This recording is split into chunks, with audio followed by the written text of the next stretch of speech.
प्यारे साथियों नमस्कार। स्वागत है आप सभी को हमारे इस YouTube चैनल संध्या साइंस क्लासेस पर। कैसे हैं आप लोग? मैं उम्मीद करता हूं आप सभी मस्त और स्वस्थ होंगे और अपने पढ़ाई पर ध्यान दे रहे होंगे। तो आज की इस वीडियो में हम लोग क्लास 12 का फिजिक्स का 9वां नंबर चैप्टर, जिस चैप्टर का नाम है किरण प्रकाशिकी। तो आज की इस वीडियो में हम लोग किरण प्रकाशिकी का ऑब्जेक्टिव क्वेश्चन आंसर करेंगे 2024 एग्जाम के लिए। ठीक है, अगर आप भी 12th का एग्ज़ाम 2024 में देने वाले हैं तो आपके लिए वीडियो काफ़ी इम्पोर्टेंट है, बहुत ज़रूरी है। तो शुरू से अंत तक ज़रूर देखिए। तो आइए प्रश्न की ओर बढ़ते हैं। पहला नंबर प्रश्न, एक गोलीय दर्पण को पानी में डुबा दिया जाता है, इसका फोकस दूरी क्या होगा? ठीक है, प्रश्न कह रहा है एक गोलीय दर्पण को पानी में डुबा दिया जाता है, इसकी फोकस दूरी क्या होगा? ठीक है, तो यह 2023 में प्रश्न पूछा गया है फर्स्ट सीटिंग में। तो इसका गोलीय दर्पण का पानी में डुबा दिया जाएगा तो इसका फोकस दूरी क्या होगा? तो सामान्य रहेगी। क्या रहेगी? सामान्य। तो पहला नंबर प्रश्न का राइट आंसर ऑप्शन सी हो जाएगा। अगला यानी दूसरा नंबर प्रश्न इस चैप्टर का, 40 सेमी फोकस दूरी का उत्तल लेंस एवं 20 सेमी फोकस दूरी का अवतल लेंस संपर्क में है। ठीक है, इसके संयोजन की क्षमता डायोप्टर में है। ठीक है, इसके संयोजन की क्षमता डायोप्टर में कितना हो जाएगा? तो दूसरा नंबर प्रश्न का राइट आंसर ऑप्शन बी हो जाएगा, -2.05 हो जाएगा। ठीक है, यह प्रश्न 2023 में फर्स्ट सीटिंग में पूछा गया है। ठीक है, अगला यानी तीसरा नंबर प्रश्न इस चैप्टर का, पार्थिव दूरदर्शी बना तीसरा नंबर प्रश्न इस चैप्टर का, पार्थिव दूरदर्शी द्वारा बना अंतिम प्रतिबिंब होता है। ठीक है, तो तीसरा नंबर प्रश्न का राइट आंसर ऑप्शन बी हो जाएगा, काल्पनिक एवं वास्तु की अपेक्षा सीधा। ठीक है, काल्पनिक एवं वास्तु की अपेक्षा क्या होता है? तो सीधा होता है। यह भी प्रश्न 2023 में फर्स्ट सीटिंग में पूछा गया है। ठीक है, अगला यानी चौथा नंबर प्रश्न है इस चैप्टर का, दृश्य स्पेक्ट्रम के रंगों में किसका अधिक तरंगदैर्ध्य होता है? ठीक है, तो चौथा नंबर प्रश्न का राइट आंसर ऑप्शन ए हो जाएगा, लाल रंग का। किसका? तो लाल रंग का। यह भी प्रश्न 2023 में पूछा गया है। ठीक है, अगला यानी पाँचवा नंबर प्रश्न है इस चैप्टर का, प्रकाश वर्ष का मान बराबर होता है। ठीक है, प्रकाश वर्ष का मान बराबर होता है। तो पाँचवा नंबर प्रश्न का राइट आंसर ऑप्शन ए हो जाएगा, 9.46 गुने 10⁻15 एम हो जाएगा। ठीक है, अगला यानी छठा नंबर प्रश्न है इस चैप्टर का, यदि किसी माध्यम से निर्वात में संपूर्ण आंतरिक परावर्तन के लिए क्रांतिक कोण 30 डिग्री हो तो माध्यम में प्रकाश का वेग है। ठीक है, तो छठा नंबर प्रश्न का राइट आंसर ऑप्शन बी हो जाएगा, 0.5 गुने 10⁸ मीटर हो जाएगा।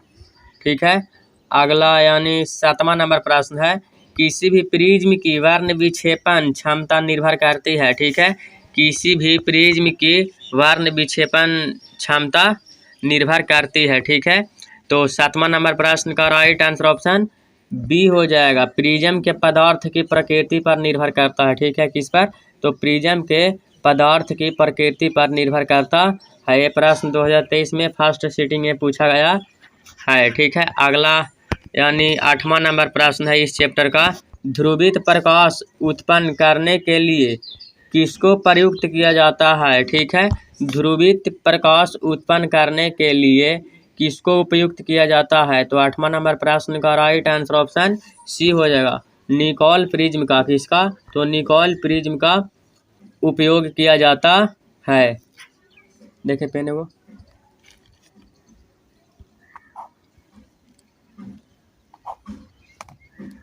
अगला यानी 9वां नंबर प्रश्न है इस चैप्टर का, जब प्रकाश स्रोत और पर्दे के बीच की दूरी बढ़ा दिया जाए तो फ्रिज की चौड़ाई हो जाएगी। ठीक है, फ्रिज की चौड़ाई पूछ रहा है। तो 9वां नंबर प्रश्न का राइट आंसर ऑप्शन ए हो जाएगा। क्या हो जाएगा? तो फ्रिज की चौड़ाई है जो बढ़ जाएगा। ठीक है, अगला यानी 10वां नंबर प्रश्न है, प्रकाश अनुप्रस्थ तरंग है क्योंकि यह प्रदर्शित करता है। तो प्रकाश अनुप्रस्थ तरंग है तो क्या प्रदर्शित करता है? तो ध्रुवन प्रदर्शित करता है। 10वां नंबर प्रश्न का राइट आंसर ऑप्शन बी हो जाएगा। क्या प्रदर्शित करता है? तो ध्रुवन प्रदर्शित करता है। ठीक है, अगला यानी 11वां नंबर प्रश्न है इस चैप्टर का। एक उभयोतल लेंस के प्रत्येक तल की वक्रता त्रिज्या 20 सेमी तथा लेंस के पदार्थ का अपवर्तनांक 1.5 है। लेंस की फोकस दूरी होगी। ठीक है, तो 11वां नंबर प्रश्न का राइट आंसर ऑप्शन सी हो जाएगा। लेंस की फोकस दूरी कितना हो जाएगा? तो 20 सेंटीमीटर हो जाएगा। ठीक है, कितना हो जाएगा? तो 20 सेंटीमीटर हो जाएगा। अगला यानी 12वां नंबर प्रश्न है इस चैप्टर का। पूर्ण आंतरिक परावर्तन की स्थिति में परावर्तनांक गुणांक का मान होगा। ठीक है, पूर्ण आंतरिक परावर्तन की स्थिति में परावर्तन गुणांक का मान होगा। ठीक है, तो 12 नंबर प्रश्न का राइट आंसर ऑप्शन बी हो जाएगा। यानी कितना होगा? तो 1 होगा। ठीक है, अगला यानी 13 नंबर प्रश्न है इस चैप्टर का।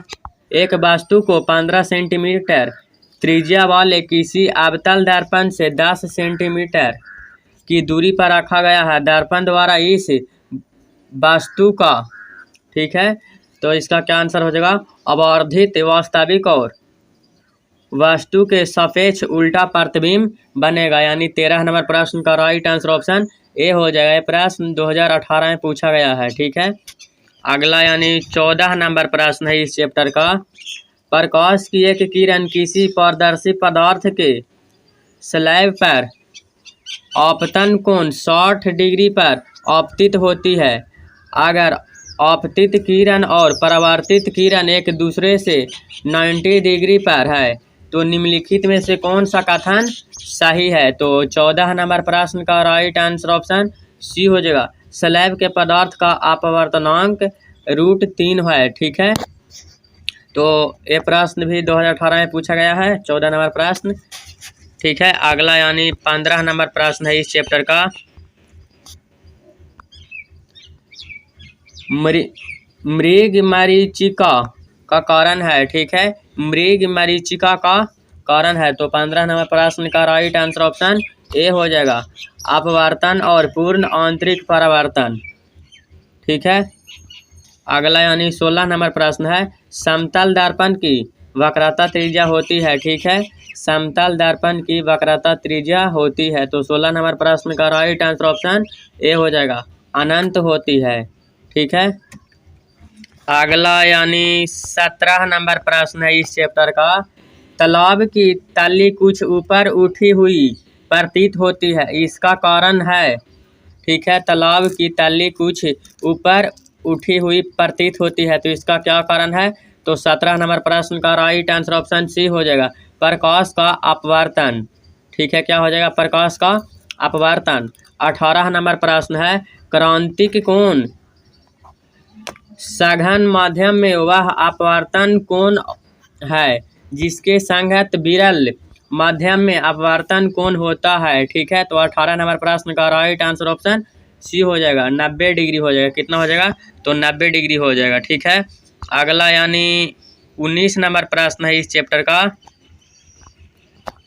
निम्नलिखित में से किस दर्पण द्वारा वस्तु का आभासी प्रतिबिंब प्राप्त किया जाता है? निम्नलिखित में से किस दर्पण द्वारा वस्तु का आभासी प्रतिबिंब प्राप्त किया जाता है? तो इसका राइट आंसर ऑप्शन डी हो जाएगा, केवल समतल दर्पण द्वारा, केवल अवतल दर्पण द्वारा, केवल उत्तल दर्पण द्वारा। तो इसका राइट आंसर क्या हो जाएगा? ऑप्शन डी हो जाएगा, यानी तीनों के द्वारा हो जाएगा। ठीक है, अगला यानी 20 नंबर प्रश्न है।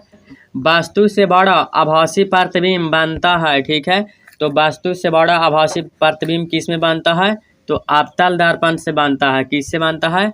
तो अवतल दर्पण से बनता है। ठीक है, अगला यानी इस चैप्टर का लास्ट प्रश्न है 21 नंबर। एक पिन छिद्र कैमरा किस सिद्धांत पर कार्य करता है? ठीक है, एक पिन छिद्र कैमरा किस सिद्धांत पर कार्य करता है? ठीक है, तो 21 नंबर प्रश्न का राइट आंसर ऑप्शन डी हो जाएगा, प्रकाश के रेखीय प्रसारण पर, किस पर? तो प्रकाश के रेखीय प्रसारण पर हो जाएगा। ठीक है, यानी 21 नंबर प्रश्न का राइट आंसर ऑप्शन डी हो जाएगा। ठीक है, तो इधर थोड़ा सा समझ लीजिए। आप लोग का फिजिक्स का 9वां नंबर चैप्टर का ऑब्जेक्टिव प्रश्न का भी कंप्लीट हो गया है। आज सब्जेक्टिव प्रश्न कंप्लीट हो गया। ठीक है, तो इसी तरह हमारे चैनल पर क्लास 12th का सभी विद्यार्थियों के लिए ऑब्जेक्टिव और सब्जेक्टिव क्वेश्चन आंसर कराया जा रहा है चैप्टर बाय चैप्टर। ठीक है, अगर आप भी 12th का एग्जाम 2024 में देने वाले हैं तो हमारे चैनल से जुड़ रहे हैं। हमारे चैनल पर रोज़ सुबह 7 AM और 7 PM पर लाइव क्लासेस होती है, तो जुड़ना ना भूलें। और फ्री PDF लेने के लिए हमारे व्हाट्सएप या टेलीग्राम ग्रुप में जुड़ जाएं, जिसका लिंक वीडियो का डिस्क्रिप्शन में दे दिया गया है। ठीक है, तो वीडियो पसंद आई होगी तो लाइक, हमारे चैनल पर नए होंगे तो सब्सक्राइब। आज तक बस इतना ही, मिलते हैं अगले वीडियो में, तब तक के लिए धन्यवाद, नमस्कार।